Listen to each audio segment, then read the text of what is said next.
अस्सलाम वालेकुम स्टूडेंट्स, कैसे हैं आप? उम्मीद करता हूँ खैरियत से होंगे। ओके स्टूडेंट्स, तो आज हमने मैथ यूनिट 3 स्टार्ट करना है जिसका नेम है वेरिएशंस। एक्सरसाइज 3.1 का फर्स्ट क्वेश्चन है हमारे पास। Express the following as a ratio a ratio b. आपने ए रेशो बी वाली फॉर्म में लिखना है इनको, और फ्रैक्शन की फॉर्म में लाकर इनको एज ए लोएस्ट फॉर्म में लेके आना है। ठीक है, रिड्यूस करना है। तो बहुत ही सिंपल क्वेश्चन है। सबसे पहले देखें, आपके पास रेशो आ गया ₹750, रेशो ₹1250। सबसे पहले हम क्या करते हैं कि जो यहाँ पर होता है इस साइड पे लेफ़्ट हैंड पर, उसे लिखते हैं 750, और रेशो के जो राइट साइड पे होता है वो इसके डिवाइड में आ जाता है। ये हमने छोटी क्लासेस में भी इसको ऐसे किया हुआ है। ठीक है, उसके बाद आपके पास ये 0 0 से कट जाएगा, 75 डिवाइडेड बाय 125। फिर इसके बाद आपने इसे और थोड़ा लोएस्ट फॉर्म में लिख लेना है।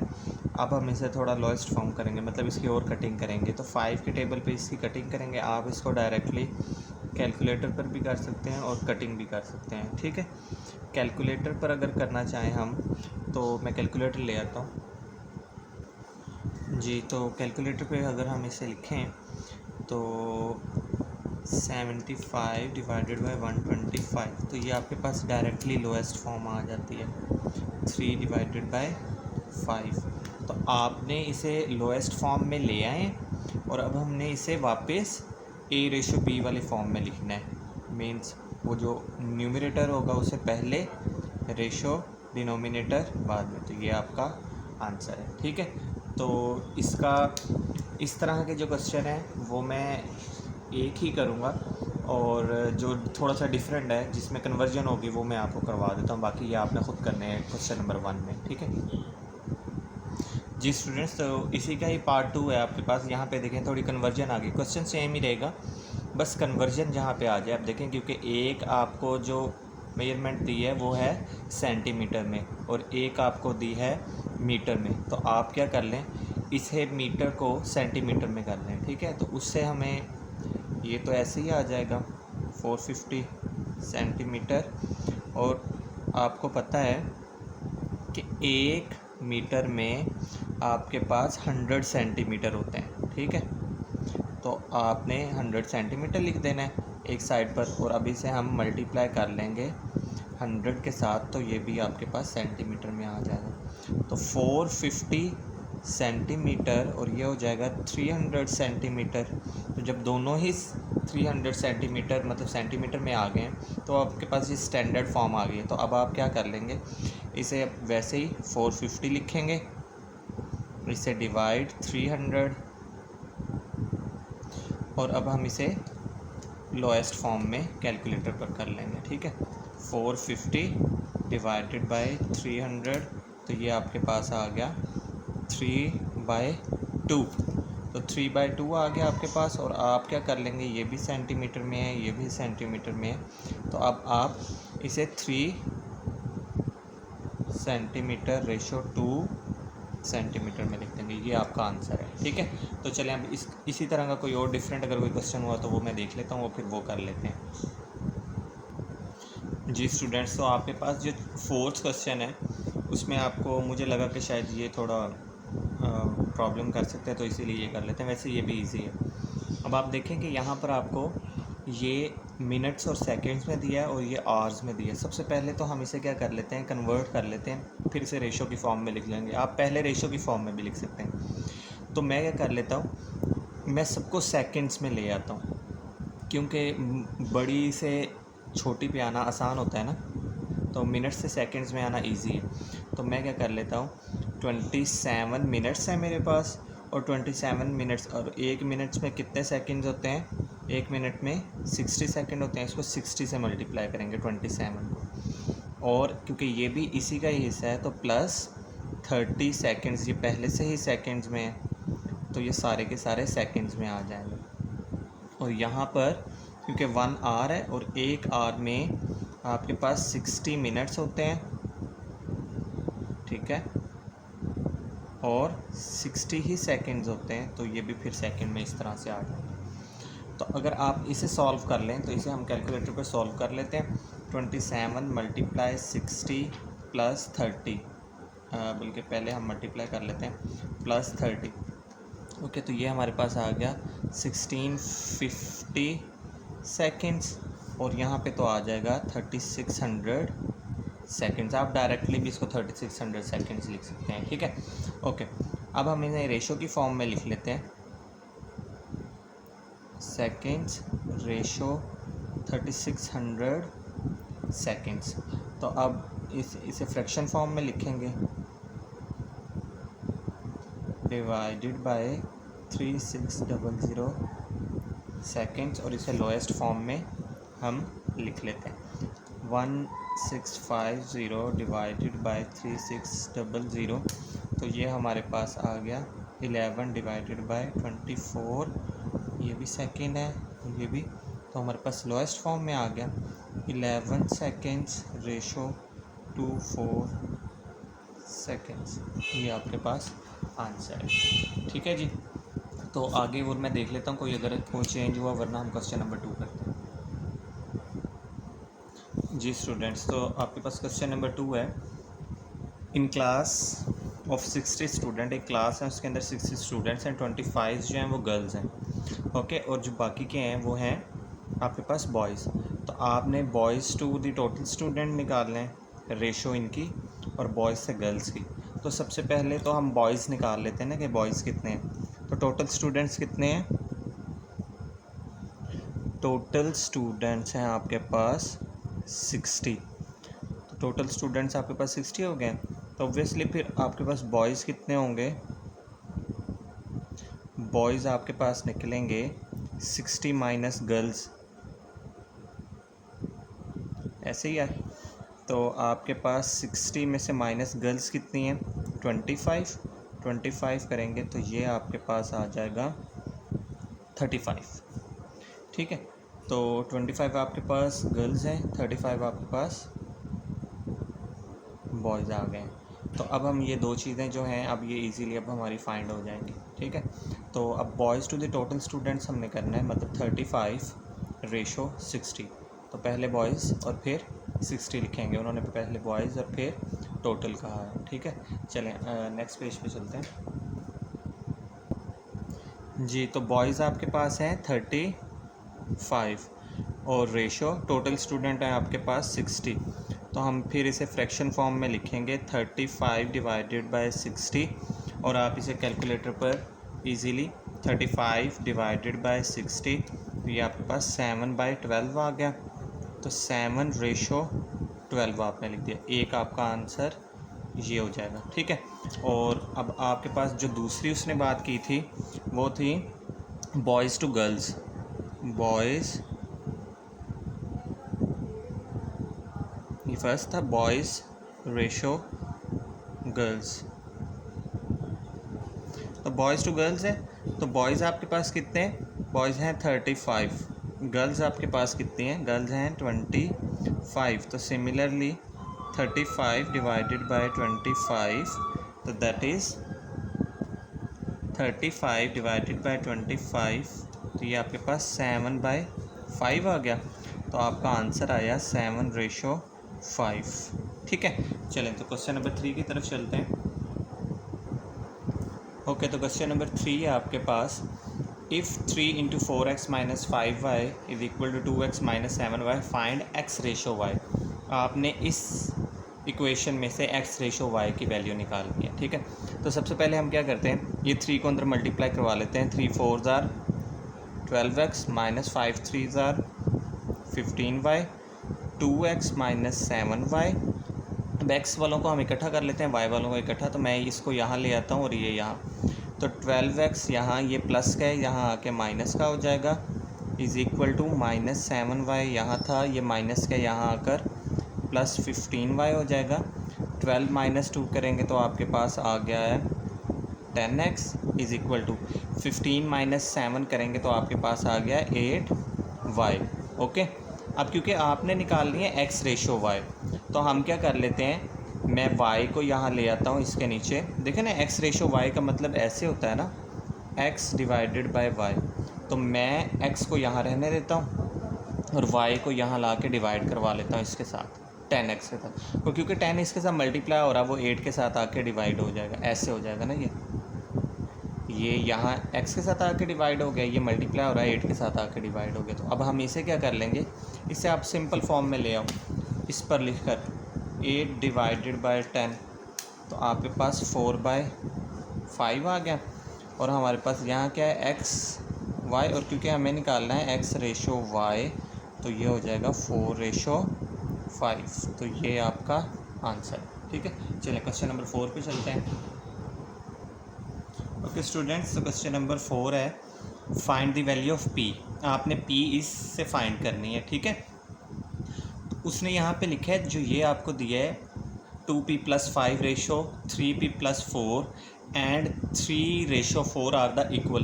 तो आपने, उसने इक्वल का है ना, तो आपने इन दोनों को इक्वल कर लेना है, मतलब ऐसे 2p+5 ratio 3p+4 is equal to 3/4। अब क्योंकि ये रेशो में है तो ये इसके नीचे आएगा 2p+5 divided by 3p+4 is equal to 3/4। Okay ji. अब हम इसे क्रॉस मल्टीप्लाई करवा लेंगे, 4 यहाँ आके मल्टीप्लाई होगा और ये यहाँ 3 के साथ, तो 4 × 2p+5 is equal to 3 × 3p+4। तो अब हम मल्टीप्लाई करवा लेते हैं, अंदर 4 को 2 से मल्टीप्लाई करवाएंगे तो 8 + 5 4s are 20, 3 3s are 9p, 4 3s are 12। तो अब हमें क्योंकि p की वैल्यू निकालनी है तो p वाली वैल्यूज़ को हम एक साइड पे ले आते हैं, क्योंकि यहाँ 9 बड़ा है तो मैं इस 8 को यहाँ ले आऊँगा और इसे कांस्टेंट वैल्यू को वहाँ ले जाता हूँ। तो यहाँ रह जाएगा 20, ये प्लस हो रहा है, यहाँ पे आके माइनस हो गया 9p, ये यहाँ आके -8p हो गया। अगर आप इसे वहाँ ले जाते हैं क्वेश्चन फिर भी ठीक हो जाएगा आपका। ओके जी, हमने 20 - 12 करेंगे तो हमारे पास 8 आ गया, और 9p में से 8p को हम निकाल देंगे तो हमारे पास 1p आ गया, और हमें p की वैल्यू चाहिए थी वो आ गई है, p = 8। ये आपका हो गया। ओके जी, अब हम क्या करते हैं, अब हम क्वेश्चन नंबर 5 पर चलते हैं। लेकिन क्वेश्चन नंबर 5 जो है वो बिल्कुल आपका क्वेश्चन नंबर 4 जैसा है। इसमें हमने p की वैल्यू फाइंड की थी, उसमें आपने x की वैल्यू फाइंड करना है। होप सो वो आपसे हो जाएगा, अगर नहीं हो तो फिर बताइएगा। क्वेश्चन नंबर 6 पे अब हम चलते हैं, क्योंकि वो इनमें डिफरेंट क्वेश्चन है। ओके स्टूडेंट्स, तो क्वेश्चन नंबर 5 है आपके पास, 2 नंबर्स आर द रेशो 5/8। इस रेशो में ये 2 नंबर हैं। अगर वो कह रहा है वो जो 2 नंबर हैं वो इस रेशो में है 5/8 में, तो अगर 9 उन नंबर्स में ऐड कर दिया जाए तो हमारे पास एक न्यू रेशो बन जाती है जो कि इक्वल होगी इसके। हमें एक न्यू रेशो मिलती है, we get a new ratio, ये बन जाती है। इसका मतलब वो इसके इक्वल हो जाएगी। फाइंड नंबर, हमने नंबर फाइंड करने हैं। तो सबसे पहले हम क्या कर लेंगे, हम लेट कर लेते हैं, let number is equal to x. अब देखिए number is equal to x है तो वो रेशो किस में है, इस रेशो में है ना, 5/8 में। तो हम 5x रेशो 8x कर लेते हैं, ठीक है। अब उसके बाद उसने कहा था आपके पास 9 ऐड हो रहा है हर नंबर में, ये देखिए ना, 9 is added to each number, मतलब ये जो दोनों नंबर हैं इनमें 9 ऐड होगा। तो बाय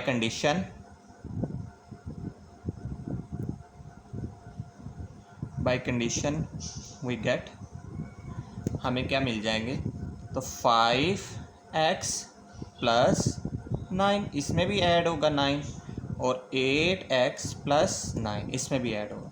और ऐसा करने से हमें क्या मिलता था, वी गेट न्यू रेशो 8/11। तो हमें मिला इज इक्वल हो जाएगा 8/11।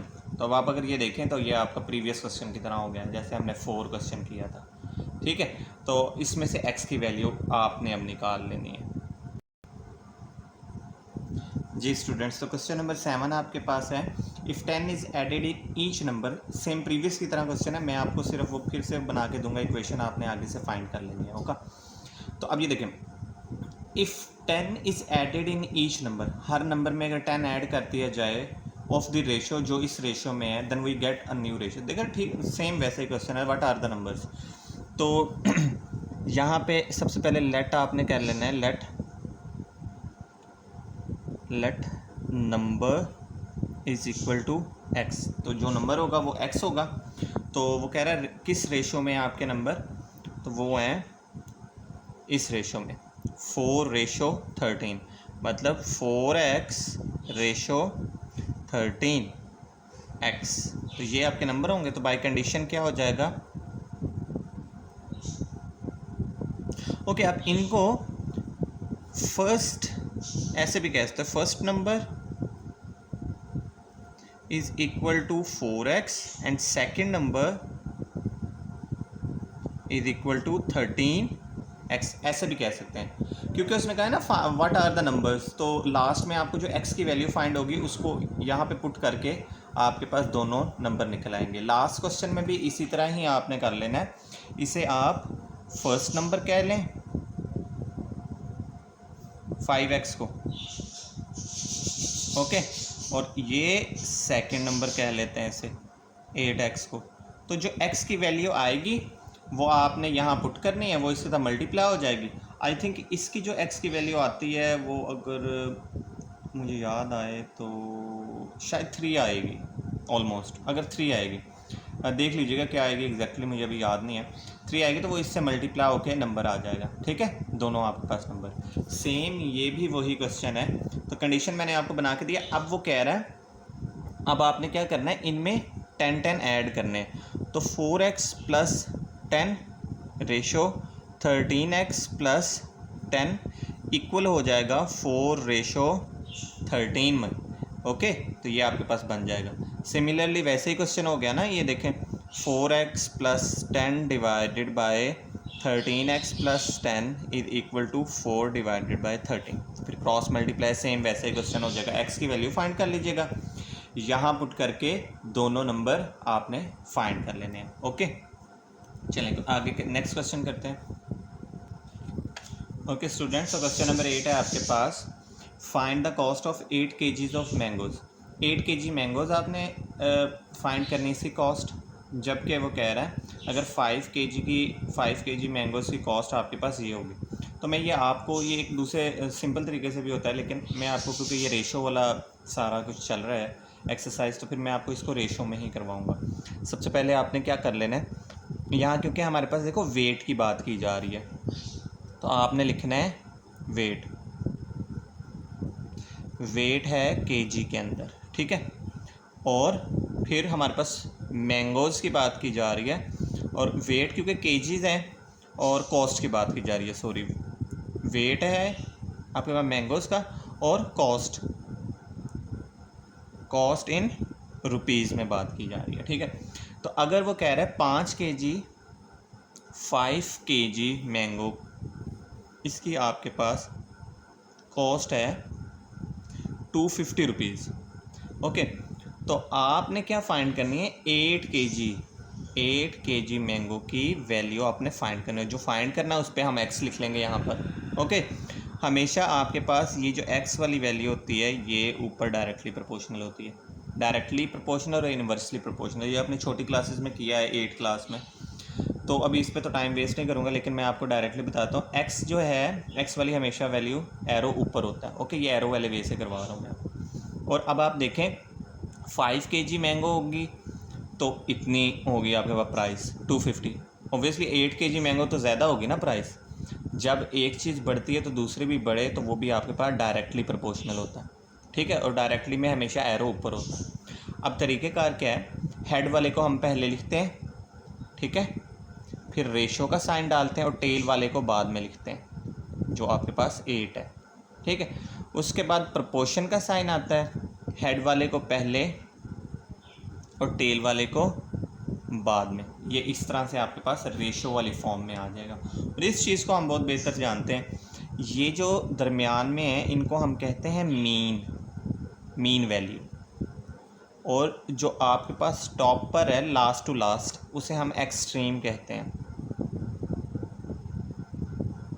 तो ये आपके पास एक्सट्रीम है, तो मीन को मीन से हमेशा मल्टीप्लाई किया जाता है, एक्सट्रीम को एक्सट्रीम से। तो 5x के साथ मल्टीप्लाई होगा 5x और दरमियान में आ जाएगा इक्वल, और मीन के साथ मीन 8 मल्टीप्लाई 250। ओके, तो अब इन दोनों को मल्टीप्लाई करवाना है, 5 इधर आके डिवाइड हो जाएगा, तो यहाँ ही कर लेते हैं ताकि एक ही जगह पे हो जाए। तो आप देखें आपके पास 250 मल्टीप्लाई 8 करेंगे तो 2000 आ रहा है, 2000, ठीक है। और यहाँ क्या है 5x के साथ मल्टीप्लाई हो रहा है तो 2000 के साथ आके डिवाइड हो जाएगा, तो ये आपके पास क्या आ गया 400 आ गया, ठीक है। तो ये आपकी प्राइस निकल आई है, किसकी निकली है 8 kg मैंगो अगर आप लेंगे तो आपको 400 में मिलेंगे, ठीक है। ओके जी, तो नेक्स्ट क्वेश्चन करते हैं।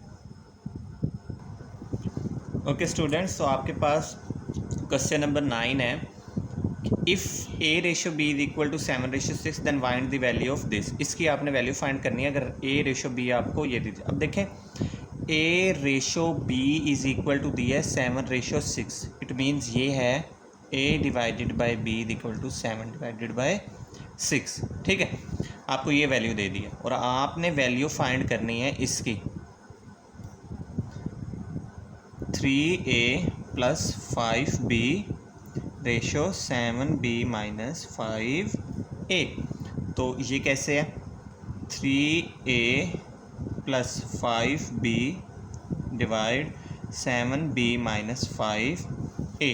तो अब अगर आप यहाँ देखें हमें वैल्यू दी हुई है A/B की, तो यहाँ A है तो यहाँ B है, यहाँ B है, यहाँ A है। तो मैं क्या कर लेता हूँ, क्योंकि A/B की वैल्यू दी है ना, मैं इन चारों को B से डिवाइड करवा लेता हूँ ताकि A/B आ जाए मेरे पास। देखो यहाँ A है, इसको डिवाइड करवाया मैंने B के साथ, प्लस यहाँ 5 है, इस B को भी मैंने B के साथ डिवाइड करवाया, ठीक है। यहाँ क्या है 7B, इसे भी डिवाइड करवाया B के साथ, माइनस यहाँ है 5A, इसे भी B के साथ डिवाइड, तो ये कट जाएंगे दोनों। तो हमारे पास देखो 3A/B की वैल्यू क्या है 7/6, तो इसकी जगह पे वैल्यू पुट कर देंगे। A/B की जगह पर सॉरी, अब हम क्या करते हैं यहाँ पे पहले मैं लिख लेता हूँ 7 + 5A/B, ठीक है जी। तो अब हम इनकी वैल्यू पुट करते हैं, तो लिख देते हैं साइड पर we know that A/B = 7/6। Since 7/6 है आपके पास A/B, तो आप इसके अंदर वैल्यू पुट करोगे 3A/B है 7/6 + 5, 7 + 5 इंटू यहाँ पर भी आ जाएगा 7/6। तो हम इसे क्या कर लेते हैं, थोड़ा सिंप्लीफाई कर लेते हैं, ठीक है। तो 7 3s are 21/6 + 5 डिवाइडेड बाय, यह हो जाएगा 7 + 7 5s are 35/6।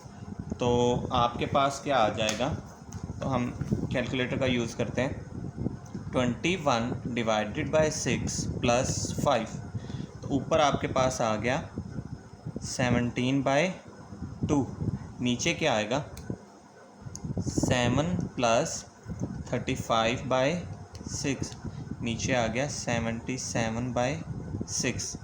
तो बजाय इसके कि आप यहाँ पर पजल होके इसे गलत करें, तो हम क्या कर लेते हैं, इसे डायरेक्टली कैलकुलेटर पर आप लिख लें। तो 17 डिवाइडेड बाय 2 और फिर डिवाइड है 77 डिवाइडेड बाय 6, तो आपके पास आ गया 51 डिवाइडेड बाय 77। तो ये आपका आंसर है। होप्स हो कि यही आंसर होगा, आप पीछे आंसर भी चेक कर लीजिएगा, तो यही आंसर होगा। ओके जी, अब हम क्वेश्चन नंबर 10 करते हैं जी स्टूडेंट्स। तो क्वेश्चन नंबर 10 आपके पास 24/7 = 6/x है। देन वो कह रहा है कि 4x की वैल्यू फाइंड करें, ठीक है। देखिए 4x की वैल्यू फाइंड करनी है, तो हम क्या कर लेते हैं, क्योंकि x की जो वैल्यू फाइंड करनी है, मैं इस x को इस 24 के साथ मल्टीप्लाई करवा लेता हूँ। 24x = यहाँ 6 है, 7 डिवाइड हो रहा है, इधर आके मल्टीप्लाई हो जाएगा। अब देखें क्योंकि मुझे निकालने हैं यहाँ पे, ये आप इसको सॉल्व भी कर सकते हैं। मुझे निकालना है यहाँ पे 4x की वैल्यू। तो मैं क्या करता हूँ, इससे 4x अलग कर लेता हूँ। 4x को मैंने अलग कर लिया। अब देखें 24 था ना, तो आपने देखना है कि 4 को तो मैंने अलग कर लिया। ये देखें, मैं आपको कैलकुलेटर पे अगर बताऊँ, तो अब आपको ऐसा डिजिट बाहर लिखना है जिसको मल्टीप्लाई करने से 4 आता हो। तो 24 से क्योंकि हमने अलग किया है, तो आपके पास 6 आएगा बाहर। ठीक है, अब देखें 6 4 ज़ार 24, और क्योंकि हमें 4x की वैल्यू चाहिए इसलिए मैंने ये काम किया है। ओके जी, इज़ इक्वल टू 6 मल्टीप्लाई 7। 6 इसके साथ मल्टीप्लाई हो रहा है, यहाँ आके डिवाइड हो जाएगा। 4x is equal to 6 multiply 7 divided by ये वाला 6 यहाँ आ गया, तो ये 6 से कट जाएगा। 4x इज इक्वल टू आपके पास आएगा 7। तो यहाँ आपके पास जो 4x आ गया 7। ठीक है, तो इससे ये फर्स्ट पार्ट था। इस तरह के और भी हैं, मैं देखता हूँ जो इससे सिमिलर होंगे वो आपने करने हैं, बाकी फिर मैं आपको कर देता हूँ। जी स्टूडेंट्स, तो क्वेश्चन नंबर इसमें थर्ड जो है वो मुझे थोड़ा डिफरेंट लग रहा था, तो वो मैंने सोचा मैं कर लेता हूँ। है सिंपल ही, आपने 5q की वैल्यू निकालनी है। इसका मतलब मुझे 5q निकालना है, तो ये 5 मुझे यहाँ नहीं चाहिए। मैं ये 5 यहाँ पे डिवाइड हो रहा है ना, यहाँ आके मल्टीप्लाई हो जाएगा, और ये डिवाइड हो रहा है, ये यहाँ आ जाएगा। तो 5 into 9pq is equal to 18p divided by क्या है 5, सॉरी m रह गया था ना यहाँ m। तो ये डिवाइड हो रहे हैं, इधर आके मल्टीप्लाई हो जाएंगे 2l और m। ठीक है, अब क्योंकि मुझे यहाँ चाहिए 5p, तो 9q जो है यहाँ मल्टीप्लाई हो रहे हैं, यहाँ आके डिवाइड हो जाएंगे। उससे पहले ये जो ये कटिंग हो रहे हैं, ये m इस m से कट जाएगा। यहाँ मेरे पास रह गया 5q, 9p यहाँ मल्टीप्लाई हो रहा है, यहाँ आके डिवाइड हो जाएगा 18p multiply 2l divided by 9p। ठीक है, 9 2 ज़ार 18 और ये p से भी कट गया, तो आपके पास पीछे क्या रह गया 2 2 ज़ार 4l। 5q की वैल्यू है 4l, तो यहाँ 5q आपके पास आ गया 4l। तो ये क्वेश्चन थे, बहुत ही सिंपल से हैं। इसके नीचे जो है वो रेशो वाले क्वेश्चन है, उसमें जो डिफरेंट वाले क्वेश्चन है वो मैं आपको करवा देता हूँ। और उसमें जो पहला क्वेश्चन है बुक का करना है, हाँ पहला क्वेश्चन जो है, चलो मैं पहला करवा देता हूँ। इसमें x आ गया ना, तो मैं आपको ये करवाता हूँ। जी स्टूडेंट्स, तो क्वेश्चन नंबर 11 का फर्स्ट पार्ट है आपके पास 3x माइनस 2। ओके, यहाँ पे एक चीज़ मिसिंग हो गई है, रेशो 4, यहाँ पे 4 मिसिंग है। ओके, तो आपके पास मैं थोड़ा यहाँ नीट करके लिख लेता हूँ 3x minus 2 ratio 4 proportion 2x plus 3 ratio 7। तो ये क्वेश्चन है, ये पहले भी हमने कर चुके हैं इसे अभी पीछे। तो सेम वही वाला फार्मूला है, मीन को मीन से मल्टीप्लाई करवाते हैं और एक्सट्रीम को एक्सट्रीम से मल्टीप्लाई करवाते हैं। तो 7 इसके साथ मल्टीप्लाई होगा, 7 इंटू 3x माइनस 2, तो ये एक्सट्रीम एक्सट्रीम से मल्टीप्लाई होगा is equal to mean mean से, मतलब 4 मल्टीप्लाई होगा 2x प्लस 3 से। इसी तरह का क्वेश्चन हमने पीछे किया है, 7 को अंदर मल्टीप्लाई करवाएंगे 4 को और x की वैल्यू निकाल लेंगे। तो ये आगे से आपने इसे कर लेना है। ठीक है जी स्टूडेंट्स, तो क्वेश्चन नंबर 2 आपके पास है इस तरह से। आपने काम तो यही करना है कि मीन को मीन से एक्सट्रीम को एक्सट्रीम से मल्टीप्लाई करवा लेना है। ठीक है, तो उससे पहले आप ये भी कर सकते हैं 7 5 3 और 5 का जो एलसीएम है सारों के साथ मल्टीप्लाई करवा लें। लेकिन सबसे पहले हम क्या कर लेते हैं, mean to mean extreme to extreme कर लेते हैं। इसको इसके साथ अब मैं यहाँ पे ड्रॉ नहीं कर रहा हूँ, मैं डायरेक्टली लिखूँगा एक्सट्रीम को एक्सट्रीम के साथ। 7/5 3x minus 1 divided by 7 is equal to 3/5, ये मल्टीप्लाई होगा 2x/3 के साथ। ठीक है जी, तो अब हम थोड़ा इसको सिंप्लीफाई कर लेते हैं। आप देखें, इक्वल की अगर बात की जाए तो ये 5 वैसे इस 5 से कटता है। ठीक है, और ये 7 इस 7 से भी कटता है, और फिर ये 3 इस 3 से भी कैंसिल होता है। तो मैं फिर इसी तरह का ही कुछ करने लगा हूँ। ये देखें 7 इस 7 से कैंसिल हो जाएगा, ये 3 इस 3 से कैंसिल हो जाएगा। अब क्योंकि ये देखें ये डिवाइड हो रहा है ना, यहाँ आके मल्टीप्लाई होगा, तो इसने यहाँ आके जो कट होना है मैं इसको यहाँ ही इसके साथ कटिंग कर देता हूँ। तो ये देखें आपके पास तो थोड़ा बहुत ही ईजी क्वेश्चन हो गया ये। 3x - 1 is equal to 2x, ये यहाँ पे प्लस का है और वैल्यू हमने x की निकालनी, यहाँ आके माइनस हो जाएगा। तो 3x के पास आके -2x हो गया, ये -1 है यहाँ आके प्लस वाला 1 हो गया, तो x इज़ इक्वल टू 1 आ गया। ये आपका इसका आंसर है। ये सबसे इजी तरीका है इसका करने का। तो अभी मैं देख लेता हूँ और कौन सा इसमें डिफ़िकल्ट क्वेश्चन है, फिर हम वो कर लेते हैं। जी स्टूडेंट्स, तो क्वेश्चन नंबर 3 है आपके पास। ये तो आप mean to mean extreme to extreme लिख लेते हैं। x - 3 ये एक्सट्रीम है यहाँ की, इसको लिखेंगे इस एक्सट्रीम के साथ यहाँ, इक्वल मीन यहाँ की है 5/x - 1 और ये x - 1 डिवाइडेड बाय 3। तो ये देखें ये कटिंग होती है, ये काट लें, 2 2 टाइम्स 4 ये यहाँ, ओके ये अब ये यहाँ इसके साथ मल्टीप्लाई होगा, तो 2 इंटू x - 3 डिवाइड में ये जो रह गया x + 4 यहाँ आ जाएगा, इज़ इक्वल टू 5/3 बच गया यहाँ। अब ये डिवाइड हो रहा है, इधर मल्टीप्लाई होगा, ये डिवाइड हो रहा है, यहाँ मल्टीप्लाई हो जाएगा, तो इसे लिख देते हैं, ये 3 2 टाइम्स 6 हो जाएगा ना, यहाँ 6 आ गया, x - 3 इज इक्वल टू 5, ये यहाँ पे डिवाइड हो रहा है, इसके साथ आके मल्टीप्लाई हो गया। ठीक है, आप ऐसे भी कर सकते हैं, इसको अंदर मल्टीप्लाई करवा सकते हैं, बाद में यहाँ इसको यहाँ पे आप मल्टीप्लाई करवा सकते हैं। तो अब 6x हो जाएगा यहाँ, -6 3 * 18 is equal to 5x plus 5 4 * 20। तो x वालों को इकट्ठा कर लेते हैं। 6x - 5x ये यहाँ आके माइनस हो गया, ये माइनस का इधर आके 20 के साथ प्लस हो जाएगा, तो ये आपके पास 38 हो गया। यहाँ आपके पास कितना बच गया, x। तो ये आपका आंसर है। ठीक है, चलें तो आगे क्वेश्चन देखता हूँ, कोई और मुश्किल है तो वो कर लेते हैं। जी स्टूडेंट्स, क्वेश्चन नंबर 4 इसका थोड़ा डिफ़िकल्ट सा लग रहा है, तो ये कर लेते हैं। Mean to mean extreme to extreme कर लेते हैं।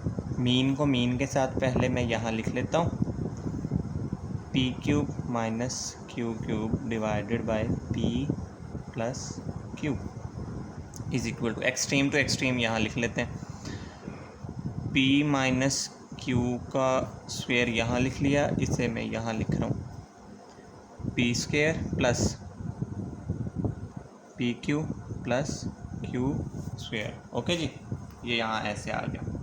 अब आप देखें कि ये मल्टीप्लाई हो रहा है, तो ये डिवाइड हो रहा है, यहाँ मल्टीप्लाई हो जाएगा, ये मल्टीप्लाई हो रहा है, यहाँ आके डिवाइड हो जाएगा। x इज़ इक्वल टू आपके पास p - q का स्क्वायर है ये वाला, और p² plus pq plus q का स्क्वायर, और ये डिवाइड हो रहा है, यहाँ आके मल्टीप्लाई हो गया, p + q डिवाइडेड बाय, ये मल्टीप्लाई हो रहा था, इस यहाँ आके डिवाइड हो गया,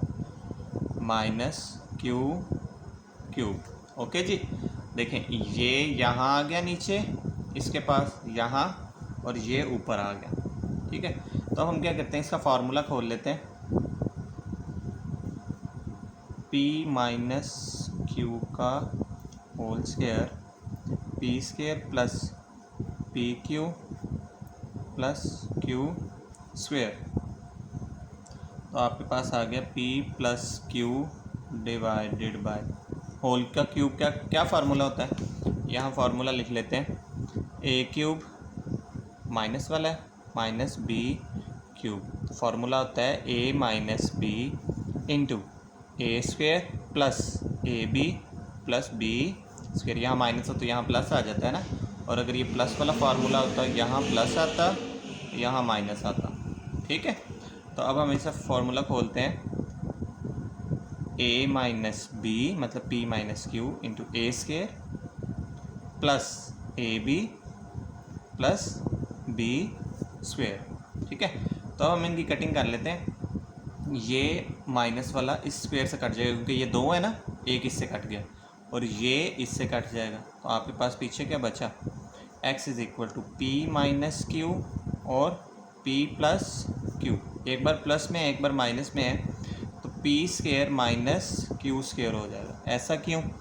क्योंकि आपके पास फार्मूला है ना ए स्क्वायर माइनस बी स्क्वायर का, एक बार प्लस में एक बार माइनस में।